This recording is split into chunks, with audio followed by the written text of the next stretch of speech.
was even offered his post, he talked a great deal about his personal commitment to holding an open meeting. Today is the start, but I think in many ways just the start of delivering on that commitment. A commitment to listening to and hearing from people who use our services, that's complainants and complaint handlers alike, and using that listening, learning to inform experiences going forward. So I'm shortly going to be handing over to Rob. We'll talk a little bit more about the thinking behind today, how we're planning on using the next 4 hours, and introducing the speakers in the plenary session. You will then be seeing actually a lot more of the speakers on the table there, because we'll be hearing from them during the question and answer session, which we'll be holding later. And you'll be hearing a little bit more from me then as well, because my role during that will be just to help facilitate and make sure that you all get the most out of that. So I don't doubt that based on the experiences you all already bring to this room and what you hear from our speakers, you will have a number of questions that you want to raise and a number of points that you want to make. And I look forward to hearing those. And the time for doing that will be very much during that question and answer session, and of course during the individual breakout sessions that you'll be going to as well. So what I wanted to do really was to start off by absolutely reassuring you. Oh, that's a loud one. I'm coming on to housekeeping actually. I should have started with it, shouldn't I? But as I say, at the outset, I really wanted to reassure you that there will be plenty of time for you to have a chance to make your point. I guarantee that the opportunity will be there for you to do that. But in a way, what we have at the outset is a chance to listen and reflect on what the speakers have to say. So during the course of the morning, during the course of the afternoon, you are very quickly going to get a sense of the range of experiences in the room today, range of experiences, a range of perspectives, and actually the sense of the strength of the feeling within the room as well. And today isn't about, and it can't be about, dealing with individual complaints. Of course it can't. We couldn't possibly do justice to that. It is clearly an opportunity to draw on the learning from those complaints, and we very much want to do that. Now, with learning, openness and transparency in mind, you may spot a camera at the back of the room. So we are live streaming, very much the kind of activity, if you like, from the stage, and that will go on PHSO's YouTube channel. And that's just to make the most of the opportunity for those who couldn't join us during the course of today. But when you go to your breakout sessions, they're not being recorded in any way, just so you know about that. So as I say, finally, a little bit more housekeeping for you. Actually, there are no scheduled fire alarms today. So should the alarm go off, we do need to leave the building. And the assembly point is just near the main entrance, so just where everyone came in, just across the road there. And the nearest toilets, I'm working on the basis that by this stage in proceedings, most people have found them. But they're on the ground floor by the cotton room, which is near where we all just had some refreshments. So that's kind of where you need to go. So during the course of the day, I'm very much looking forward to hearing from many of you here today, as I know is Rob. So over to Rob.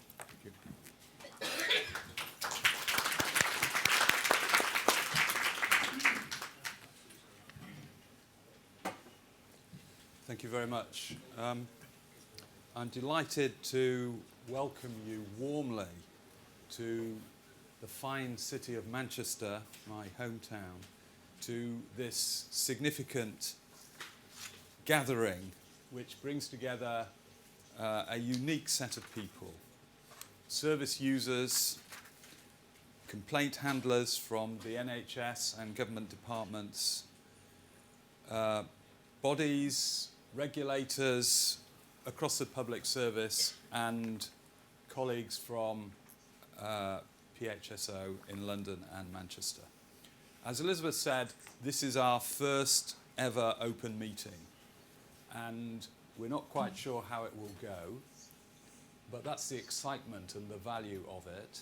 And what I promise is that this is the first of many.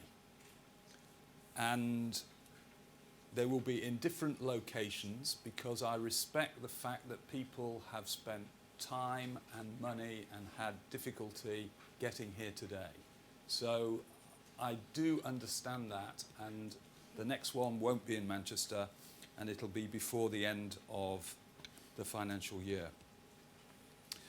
Now, I've spent a good deal of time since taking up post, getting out, visiting hospitals, meeting clinical staff and patients, cleaners, people who make hospitals and public bodies work, meeting a large number of complainants who are unhappy, often bereaved, talking to interest groups, advocacy groups, bodies in jurisdiction, and also talking to politicians. And I recognise the need to bring the Ombudsman Service closer to complainants and the organisations we investigate, as well as other regulators in the public service. I also acknowledge freely that we, the Ombudsman Service, face a challenge to restore trust in our service. Now, trust requires a number of things: honesty, independence, competence, and most of all, mutual respect. It requires us to be clear and reasonable in stating what we can and cannot do, and it requires you to express your views about that situation. So today's meeting is just one of a number of initiatives which I hope will reset the way in which the open meeting today, the first annual Ombudsman lecture at LSE on Monday night, laying a very important insight report about anorexia before Parliament next week, and then the annual scrutiny hearing in Parliament before the Select Committee on the 12th of December. Listening, learning and responding are what we have to do, but we have to respond clearly so that we give an account of what it is we do. The aim for today is to be open. Open to anyone who wants to share their general experience of our service and the wider complaint system. And it's an open opportunity to help shape the future of the Ombudsman Service. We're still in the consultative phase of developing our new strategic plan, which will kick in from April 2018. Many of you have already responded constructively to this. Thank you. We've had 200 written public submissions, which are already online.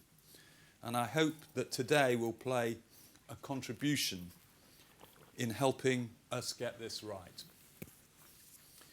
The public interest in today's event shows just how important the complaint system is for users and how committed complaint handlers are to their jobs at the sharp end of public services. I thank both sets of people for coming. I know how challenging it is to be on either side of the complaints process, both complainants and complaints handlers. So thank you all for taking the time and trouble to be with us, and please feel that you can constructively contribute to what we're doing.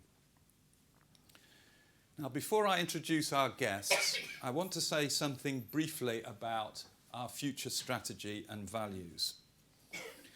This is the 50th anniversary of the original Ombudsman Service. Just as in 1967, we need to be independent and demonstrably independent, impartial.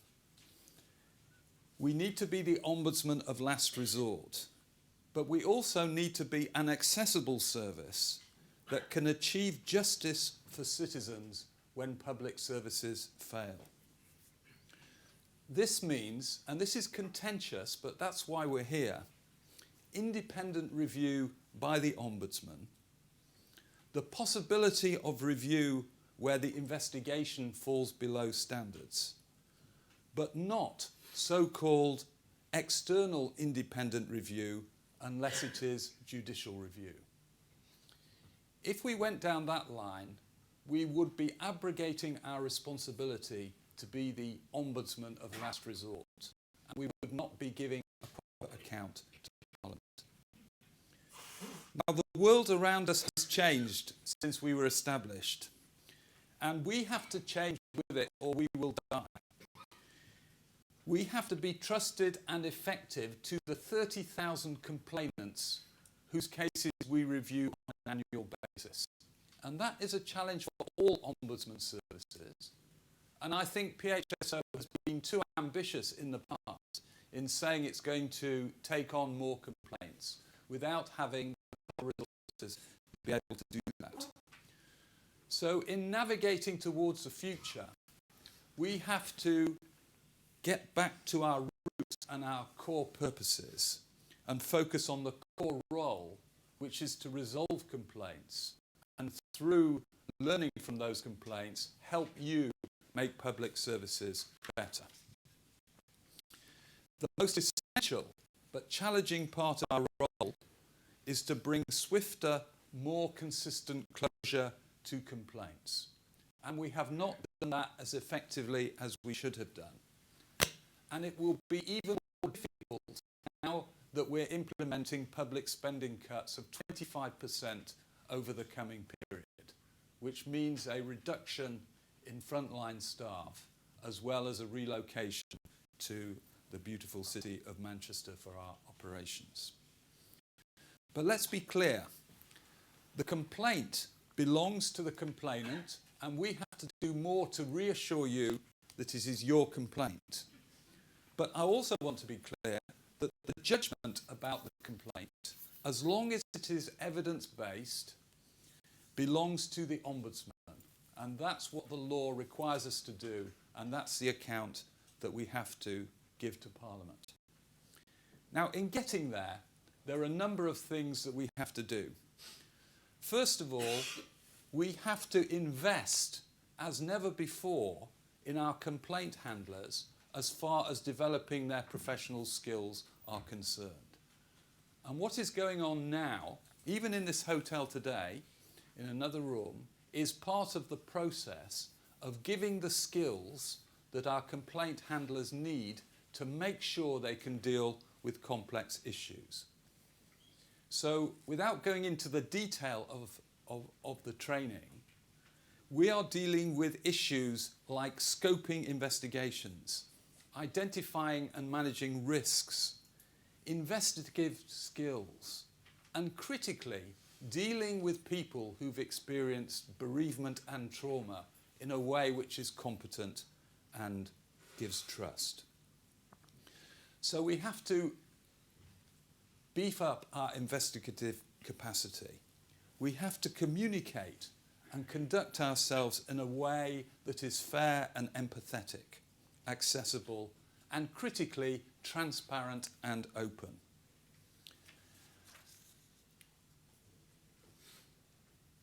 If we are to be effective, we need to communicate throughout the complaints process to complainants as well as bodies in jurisdiction. We also need to do this in a way which uses simple language and English.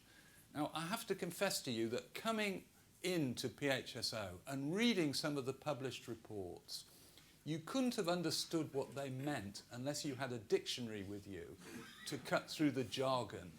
That is not the way to serve the public. We have to learn to write more clearly, more simply, swifter, and in a language which people understand. And then, and critically, as far as possible, we have to publish as much as we can about what we're doing and the cases that we're making judgments about, to demystify our process and to reassure you that we're not hiding anything and that there is no conspiracy involved. I want to say two final points before handing over. First of all, we cannot do this alone. We need you as partners. We need you to be frank partners to us. I've set out in the strategic plan the idea that we will provide support to complaints handlers in public services and particularly in hospitals to make sure that they can effectively resolve complaints on the front line so that the 120,000 telephone calls that we get a year will reduce and that people will know that they can rely on the frontline service. We're not trying to replace any public service as complaint handlers. We have to work together, but we also have to scrutinise you. And what I've learnt in going around hospitals is that complaint handlers are crying out for help and support and resource to make sure they can call clinicians in hospitals to account, because at the moment some of them think that they can't do that. And then finally there is the question of ombudsman reform. Ombudsman reform has been talked about for 10 years in the United Kingdom, and we have moved slowly, very slowly, towards the creation of a public services ombudsman for England, in which our organisation would be integrated with our friends and colleagues at the local government and social care ombudsman service. So I understand the political situation. I understand the need to give priority to things other than that, and that there is a postponement of the bill for the moment.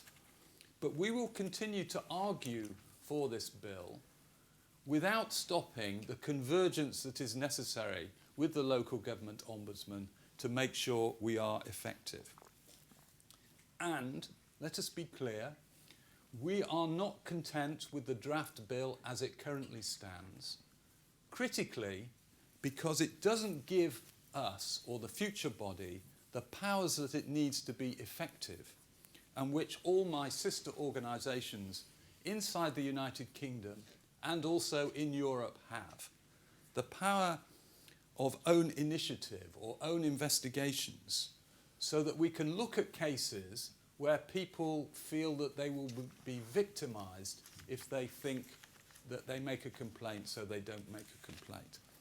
That is absent in the legislation. It was in the original proposals, which the Select Committee endorsed, and it's something that I will be campaigning for. So that's our position, and I want you to tell us your position on these things. The dialogue has to take place on the basis of trust. It cannot be concluded today, but hopefully it will be begun in a spirit of cordiality and mutual respect. At this point, I want to call on our two guest speakers who have worked relentlessly to draw attention to problems in the culture and delivery of services in the National Health Service. And the first speaker is known to many of you, or all of you. It's Scott Morrish. Scott is a photographer and the father of 3 children, one of whom died of sepsis in 2010. What's remarkable about Scott is that he's used his experience of the complaints process to work tirelessly to raise awareness about the difficult issues surrounding patient safety, staff welfare, and the importance of learning from complaints. Scott was recently the first guest on our new podcast, Radio Ombudsman, and that has gone all around the world, in which we argued and discussed about the key issues which he's going to talk about today. Please welcome Scott Morrish.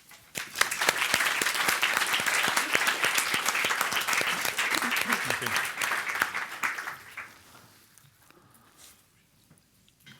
Thank you.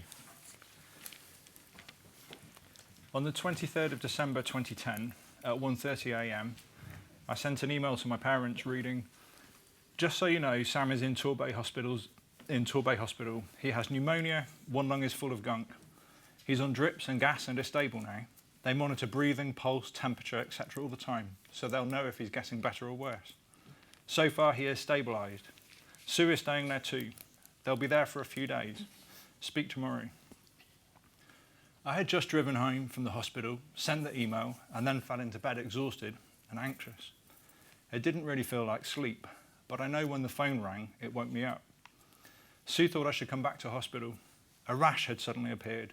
Blood with bubbles in it had come from Sam's mouth, and he had become agitated and upset because his bandages were dirty. More medicine, he had said.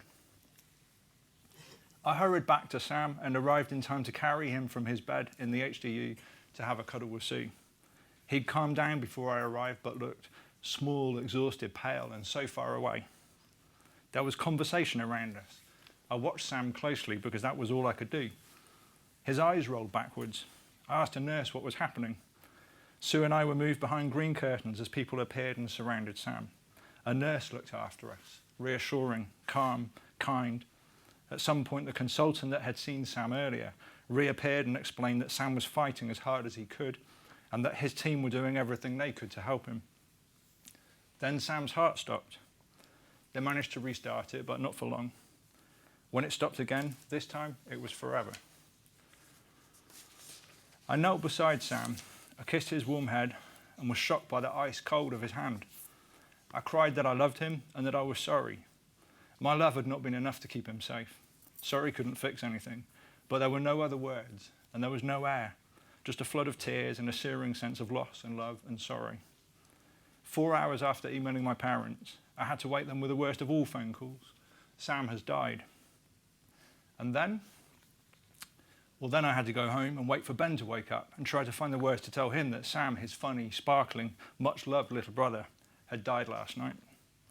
For the very first time in my life, I could not say to Sue or Ben not to worry, that everything would be okay. Sam had trusted us implicitly, and we in turn had trusted the NHS. Our trust was respectful but never blind. Whenever we were unsure about anything, we asked questions. Before leaving the hospital on the day Sam died, I asked to be kept informed of whatever they learnt, as I did not want to have to chase the details of my son's death. I also made it clear that we had no interest in blame. We knew that blame could not bring Sam back and that, if allowed to get out of control, it leads to bitterness and blights the lives of both the blamer and the blamed. But being disinterested in blame in no way diminished my very real need to be able to understand his sudden and completely unexpected death, because it made no sense. Before Sam had died, I had never thought of the NHS as being unsafe. But when Sam died, everything changed. And I mean absolutely everything. It was the shocking speed and the unexpectedness of his death that threw everything up in the air for us. All certainty was erased by a blizzard of questions.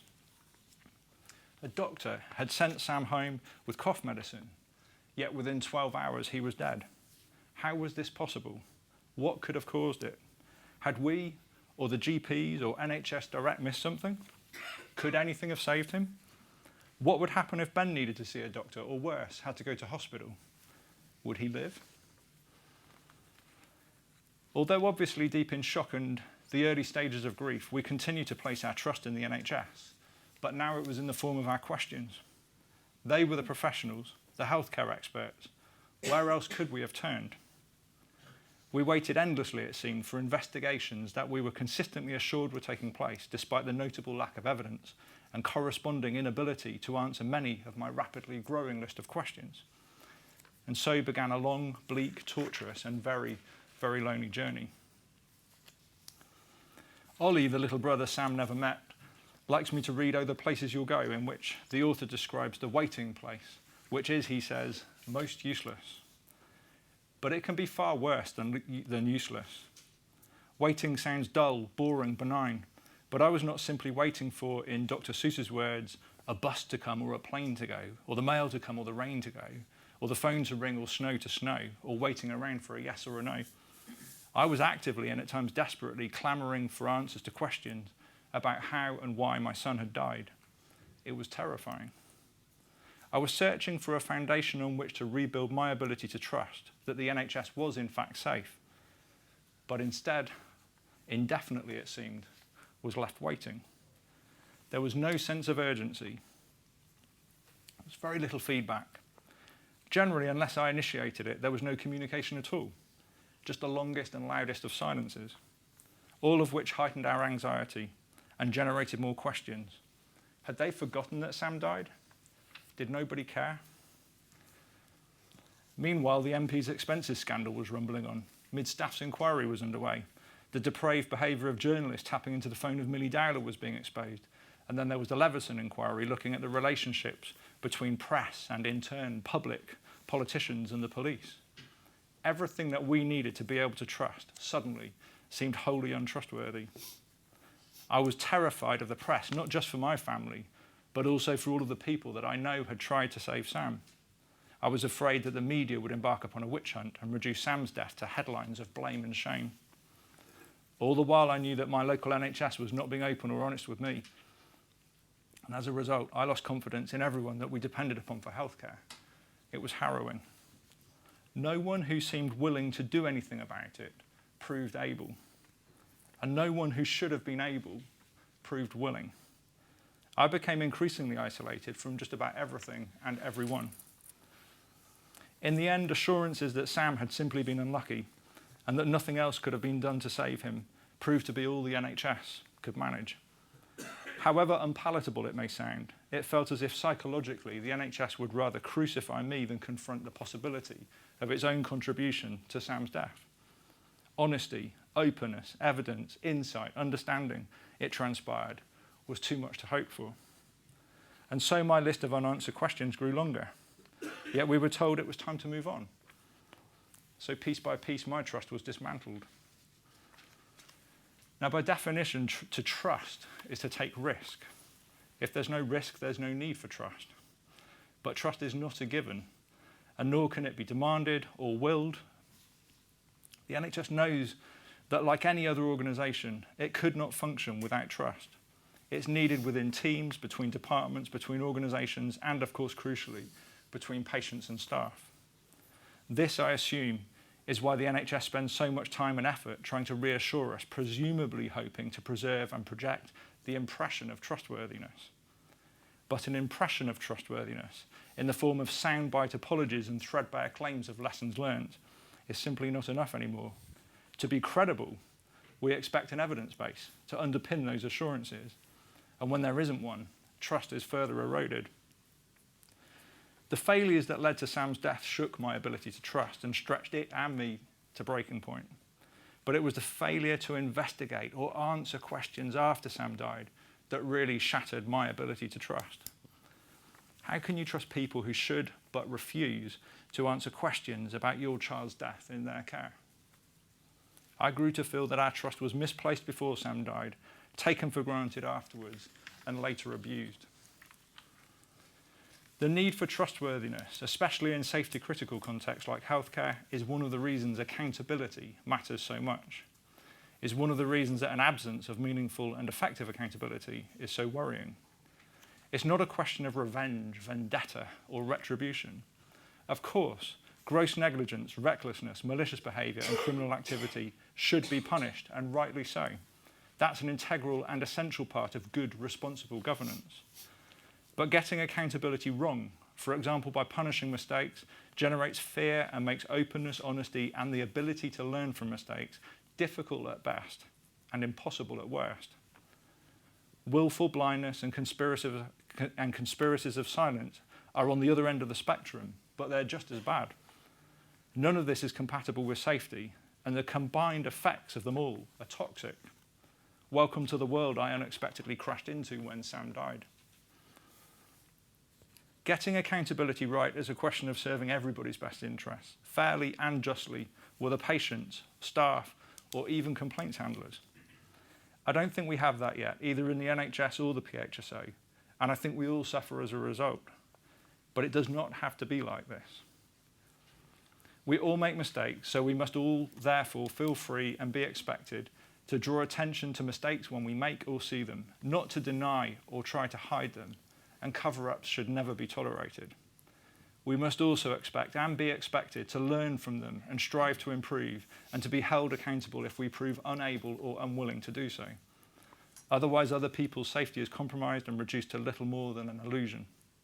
Yes, there must be accountability for actions and inactions, but there must also be accountability for delivering sustained improvement. To be trustworthy, the system as a whole must have the checks and balances in place to ensure that it's capable of holding itself to account fairly and justly, and to be able to demonstrate that it's doing so. To be trustworthy, it's also necessary to ensure that if accountability fails, regulators are alert and nimble enough to step in quickly and take whatever action is necessary to ensure everybody's safety. On rail platforms on the way here, I was told if I see anything suspicious, they wanted to know so that they can keep us safe. See it, say it, sorted. You say it, we'll sort it, is their promise. The NHS, in contrast? The consequences of everything that happened to me and my family, starting with Sam's death, have been profound. In the first couple of years after Sam died, I spent a lot of time lying and crying in the grass beside his grave. It was as close as I could get to him. If I could have willed the earth to let me sink through it, I would have done so. Despite a relentless feeling of exhaustion, going to sleep became a nightmare. It was impossible to slow or stop the questions, all of which somehow led back to Sam. Sleep itself offered no shelter from anxiety, grief, or memories, but waking up was even worse. Every day started with uncertainty, where for fleeting moments I wasn't sure if it was all just a nightmare or not, only to be followed by the inevitable realization that yes, Sam really was dead. Although I never thought I would, I took sleeping pills for years, as much for their capacity to reduce dreams as for sleep. For years I was unable to think about anything else, effectively chained to and unable to escape the terrible details of Sam's death. I had to keep explaining everything over and over again as we got passed from one individual or organisation that wouldn't answer our questions to another. Every time it was back to square one. If a meeting, phone call or update was scheduled, I could think of nothing else for days or weeks beforehand. I'd gather all of my energy, strength and ability to focus and try to bring it all to bear on those moments. But as soon as it was over and I was alone again, I was often unable to get up and out of the chair. It's hard to explain, but it's like something had sucked all the air out of my lungs, the strength from my muscles and all the energy from my body, almost as if gravity had been turned up and focused solely on me. I slept then. I couldn't stay awake. I stopped going anywhere or seeing anyone if I could possibly avoid them. I wanted it all to stop, but that depended upon other people choosing to do the right thing. And so I stumbled on. Back to Dr. Seuss's words again, unslumping yourself is not easily done. Wikipedia describes psychological abuse as a form of abuse characterized by a person subjecting or exposing another person to behavior that may result in psychological trauma, including anxiety, chronic depression, or post-traumatic stress disorder. Rightly or wrongly, I feel like huge swathes of my last 7 years are captured in that description. However uncomfortable some of you may feel hearing this, I can assure you that I feel more uncomfortable revealing so much about myself. It goes on to say it's often associated with situations of power imbalance. To all intents and purposes, both the NHS and the PHSO had a stranglehold on power as far as I was concerned. In the end, I think only adverse publicity offered me any leverage, which of course involved yet more psychological risks for me personally, but also risked jeopardising what little trust existed between all of the people involved. Year after year walking a high wire with no safety net. Words like stress or anxiety barely scratched the surface of some of those periods of time. That psychological abuse, it felt to me, was possible because organisational and individual reputations were consistently and overtly prioritised over patients like us. Their evidence was deemed more important than ours. We, mere patients, were seen as problems to manage. They, the professionals, remained above suspicion and comfortably beyond the reach of arm's length, back office, paper-based, compliance-obsessed, qualitatively unaccountable complaints processes. And they knew it. When leadership, governance and accountability are all weak and preside over a culture that can be toxic in the ways I've already described, a vacuum is left, a black hole into which people like me can be left simply falling. It's from inside that black hole, where I feared being left in an eternal freefall, that I saw all of the silos that make up the NHS aligned as if in a circle around me. Each of them was separate. Each was focused on defending its own interests. All of them were happy to point the finger and to hold a mirror up to each other, but few proved willing to look themselves in the eye. All of those mirrors are there at different angles, as if in a hall of mirrors, and so everything becomes distorted, sometimes grotesquely. Meanwhile, They all seem indifferent to and unaware of patients like us as we continue our freefall through the black hole between them all. This black hole, this lack of accountability for our safety and our welfare, is the product of both unaccountability and moral hazard, where risky behaviour is accepted and normalised because a power imbalance ensures that it is other people that bear the risk and suffer the consequences. Before we become complainants and turn to the PHSO as a matter of last resort, we are already often on our knees with our trust shattered, still grieving, utterly exhausted, feeling tortured and damaged, sometimes feeling vulnerable, sometimes angry, sometimes both, and sometimes fearing for our sanity. We're desperate for help, not for special favours, but for competence, compassion, fairness and honesty, for justice where necessary, for resolution where possible, for accountability to be exercised when appropriate, and for someone trustworthy to do the right thing so that we might start to live and trust again. This is what we need from the PHSO. We only turn to you because there's nowhere else to go. So we brace ourselves and take another leap of faith. But when you fail too, what comes next? Are we just left to fall through those cracks into that black hole between all of those silos? Rob talked recently of the need for emotional intelligence in complaints handlers. It was music to my ears. I couldn't agree any more. But the truth is that I had expected no less from both the NHS and the PHSO. Can you imagine my disappointment? It's precisely because the PHSO is the last resort that its competence, capability and credibility are so important. And it's why systemic failings are so serious, corrosive and damaging. Patients and staff need you to become accountable for the quality of your investigations, not just their quantity or timeliness. At that moment, no one could have known if Sam's reports were good or bad, which placed another burden upon my shoulders. It was unkind, it was unfair, it was unjust, and it felt unsafe. And I believed it left you qualitatively unaccountable. Please recognise our vulnerability and your corresponding responsibilities. Please understand the consequences of failure, the trauma, the damage, the avoidable harm. Please remember that trust cannot be commanded or demanded or willed, that it has to be cultivated and nurtured. Please make trustworthiness your obsession. The NHS may then be able to follow your lead and fulfil the promise offered by its own constitution. Despite the heaviness of all of this, there is hope. The good news about avoidable harm is that we do not have to let it happen again. We can avoid it if we choose to. That's the choice that we need to make now. Do we want to reduce avoidable harm? If you do, we are your partners, not problems. We will all be on the same page, pulling in the same direction. Harm, damage, and suffering would be replaced by compassion, safety, and trust. You actually have the power to help make this happen. And with that power in mind, back to Dr. Seuss's wonderful story about the possibilities that lie ahead of us. You have brains in your head, you have feet in your shoes. You can steer yourself any direction you choose. So be sure when you step with care and great tact, and remember that life's a great balancing act. Just never forget to be dexterous and deft, and never mix up your right foot with your left. Rob just talked about listening, learning and responding. Well, today is your day. Your mountain is waiting, so get on your way. And it's over to you.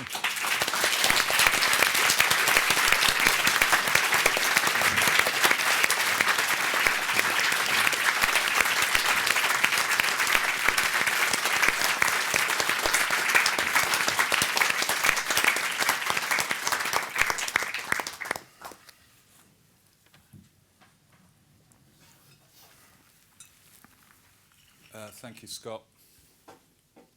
Please make trustworthiness your obsession. I'll remember that. It is, and it will be. I'm now very privileged to introduce Dr. Bill Kirkup. There are many things that you can say about Bill Kirkup.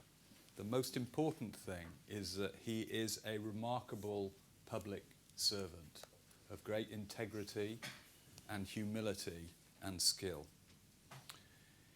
Originally training as a doctor, Bill spent almost 20 years working in public health and NHS management before being appointed as Associate Chief Medical Officer at the Department of Health. His subsequent career is amazing.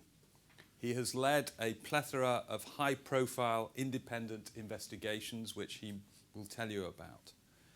Arguably, the most prominent of these concerned the big investigation about Morecambe Bay in March 2015. But he's been involved in and led very difficult investigations into paediatric cardiac surgery, Jimmy Savile's involvement with Broadmoor, and he sits as a member of the Hillsborough Independent Panel. It is through his work as lead associate with PHSO on complex investigations that I've come to know him, and I'm very proud to introduce him now.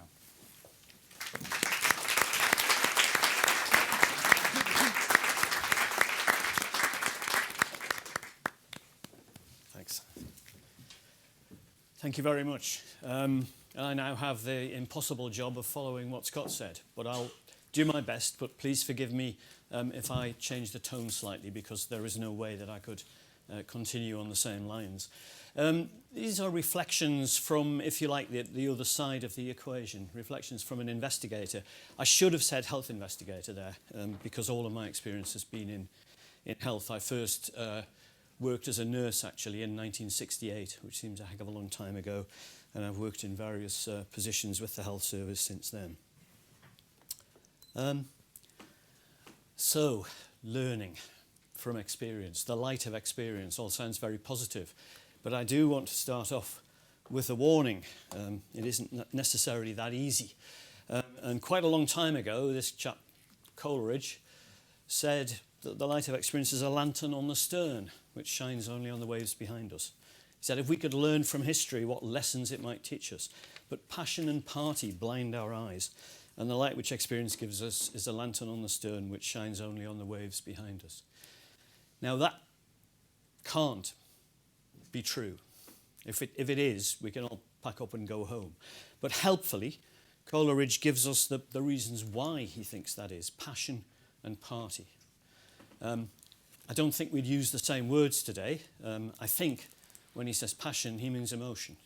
And Scott's just given us a brilliant demonstration of why everything that we deal with in health touches very, very deeply on emotion. He also does a brilliant job of separating that in a way which makes Coleridge absolutely wrong from the lessons that we ought to draw from it. But it is really important, and it's really important that I try not to let that get in the way, and we try not to let that get in the way when we need to learn lessons. And the second thing he says is party. I think by that he means partisanship, or more simply bias, we'd call it today. Having said that, it is Coleridge, and he was pretty famous for his use of recreational substances, so maybe he meant the other kind of party, but I'm going to take it that he means bias in this context. So, learning from my mistakes.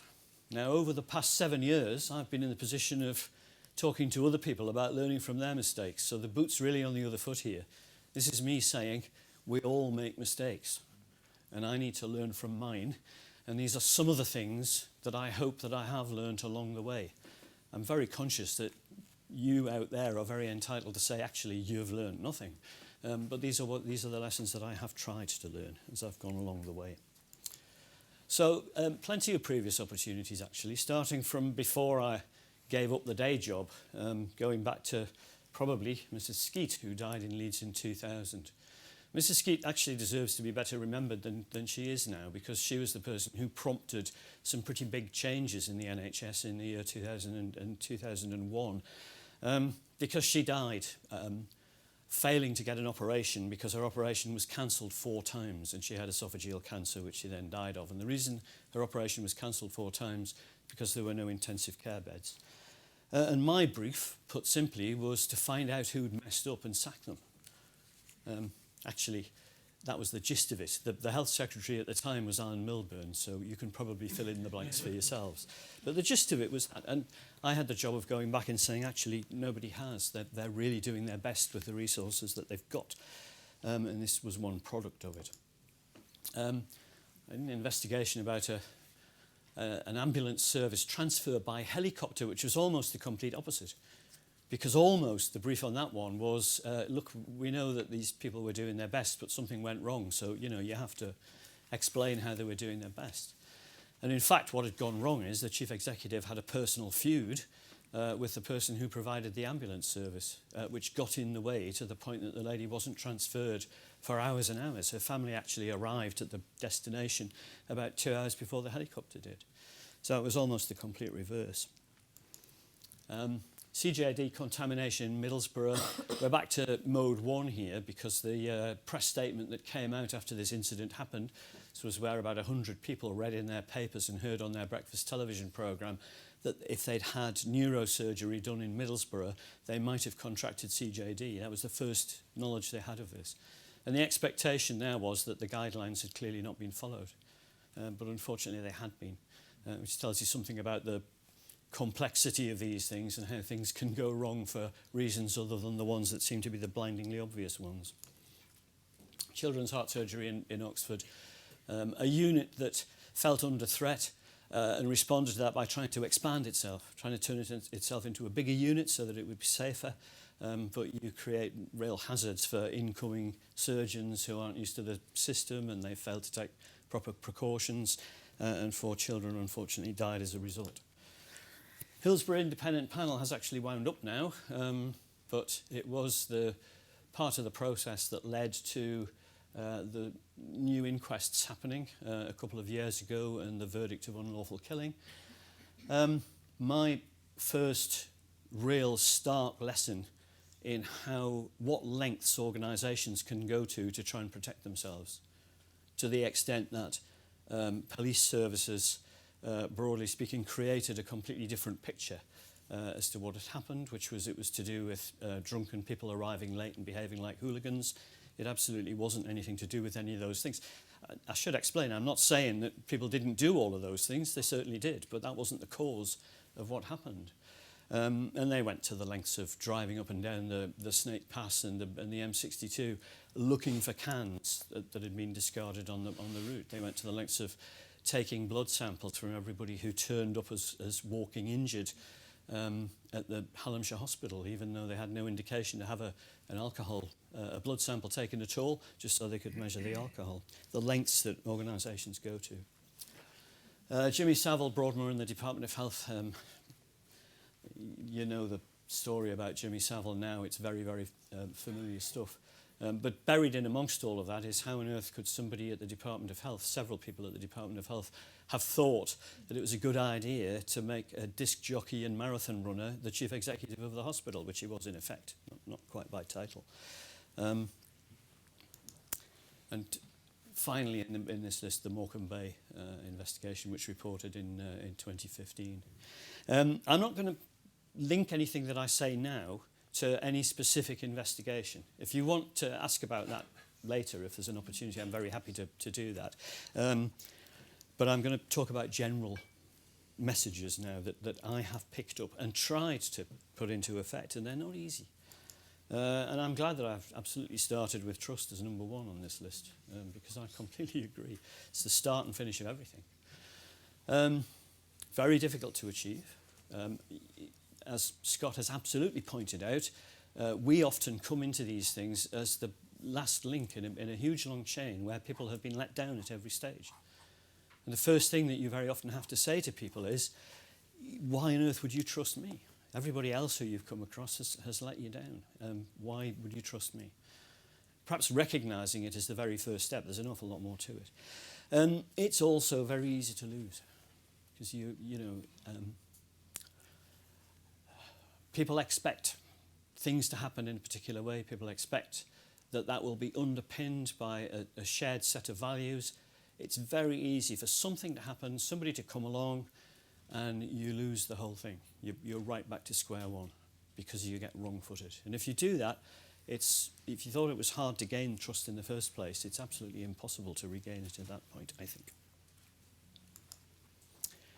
People are experts in their own case. When I was a trainee in obstetrics an awful long time ago, There was a famous account in obstetric circles, and rightly famous. There was a famous account of a registrar, I think, who was talking to a woman in the antenatal clinic. And as so often happens, is head down and looking at the notes. It would be a computer now, but you have to realise I go back a long way. He said, "How many children do you have?" And she said, 2. And he said, "Oh, are you sure? Because it says here."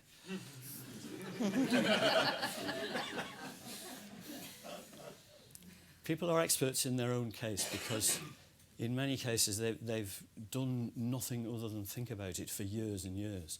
So not only their own personal details, but also they have studied all of the background and the expert information and the standards and the care and what should have happened.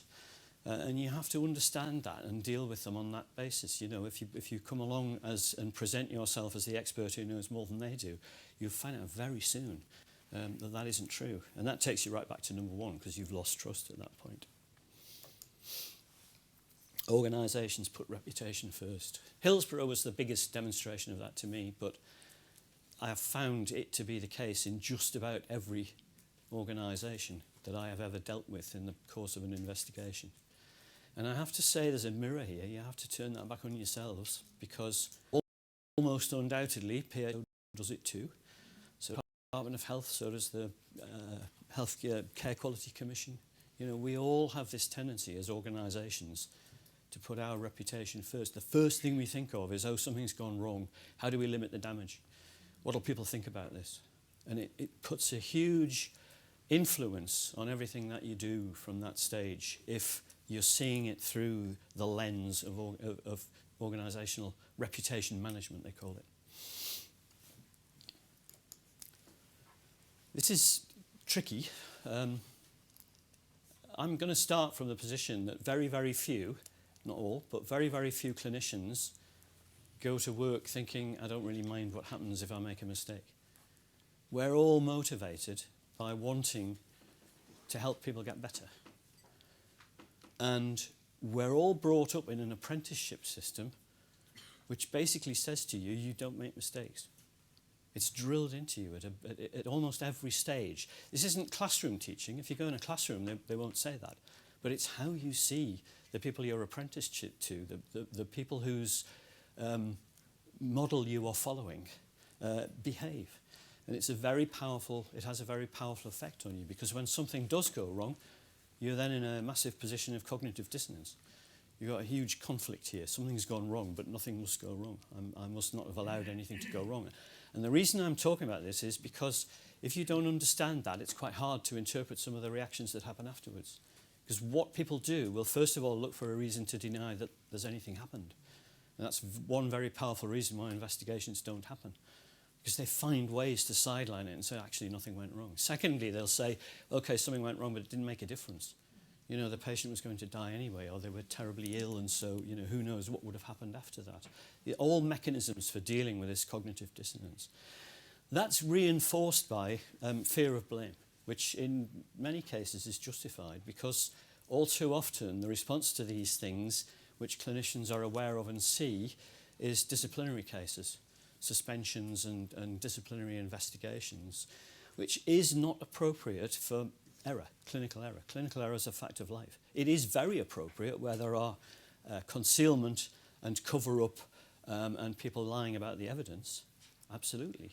But for the simple fact of the mistake, it isn't appropriate.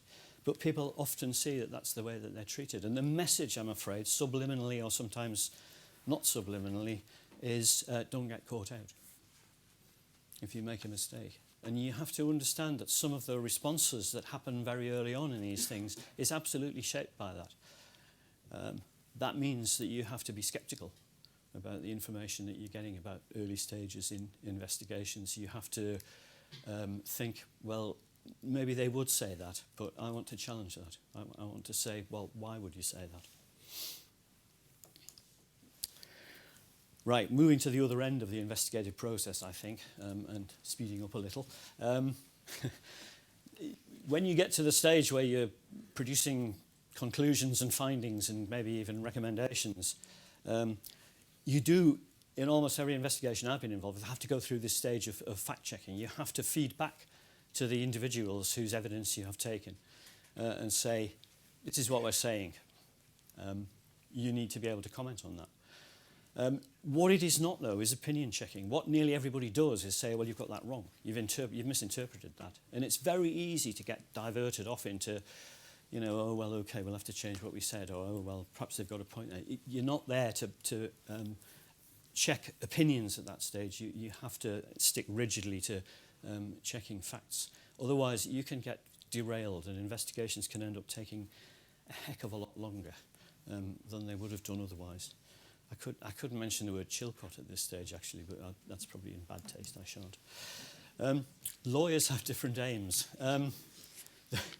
The standard thing that you get, and I realised this at a relatively early stage when I started doing multiple investigations, the standard thing that you get from your in-house lawyer or your external legal advice that's been commissioned is, this is defamatory. And after a couple, I realised that the correct answer is, well, if it's not defamatory, I'm not doing my job properly. You have to be robust enough to withstand that, because their aim is to be risk-averse and to tell you not to say things. And you need the courage of your principles to actually stick to the facts, even if a lawyer is saying, look, it's defamatory.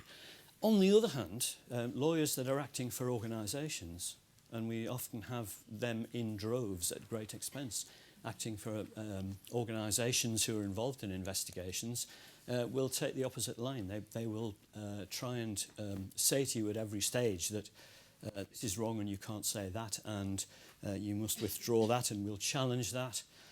Because they're in this interesting position that they have a sort of overall general brief from the organisation, but the organisation doesn't have to stand behind what they're saying. They're just the lawyers. It's not the organisation. There's a disconnect there.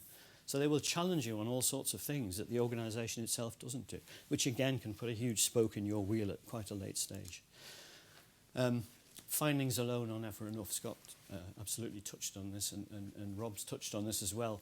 I think for these things to have a powerful effect in changing behaviour and changing practice and improving things so that mistakes don't keep on getting recycled, you have to have a narrative. You have to tell a story.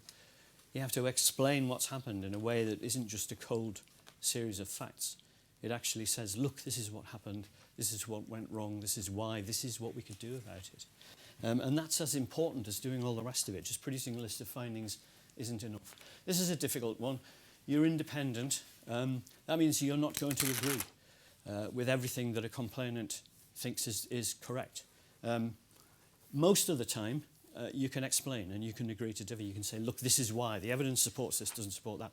But the message here is there will always be a 10% gap. There'll always be 10% where your person who's raised the complaint in the first place says, you've just got that wrong.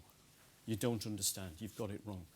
And the difficulty is that because they're in the position of having lived through this, and it is so important to them, that 10% gap can overwhelm the rest of it. And you can't actually say, look, 90% of it tells a really powerful story that will change things, it will bring improvement. It's really difficult to get people to move away from focusing on that bit. And lastly, very lastly, I would have properly retired a long time ago if I'd had £1 for every time somebody has said, well, you do all this stuff and it won't make a difference. And I could give you all sorts of dry and dusty examples. The announcement about investigating stillbirths would be one of them, where I could say, actually, that came from one of the recommendations in the Morecambe Bay investigation. But I'd rather not. I'd rather give you this one. This is breaking the ground for the new maternity unit at Morecambe Bay. Actually, that wasn't a recommendation of mine, and I don't really think they needed to do it, but let's not quibble. The important thing isn't the shovels, it's the people there, all with happy, smiling faces. And you've got a couple of children at the front who were born in the old unit. You've got some midwives, you've got the director of midwifery there. Most important person on the slide is the lady in the middle with a floral dress on, because she is Leslie Bennett, who's the mother of Eleanor Bennett, who died in 2004, aged a few days old, and who was the first person whose case should have raised the alarm about Morecambe Bay, but it was ignored. And the reason she's there and she's smiling is because she has seen the changes that have happened in the Morecambe Bay unit, and she's happy to go along and talk to the the midwives and the rest of the crew. And that's the message that I'd like to leave you with. It does make a difference. Thank you.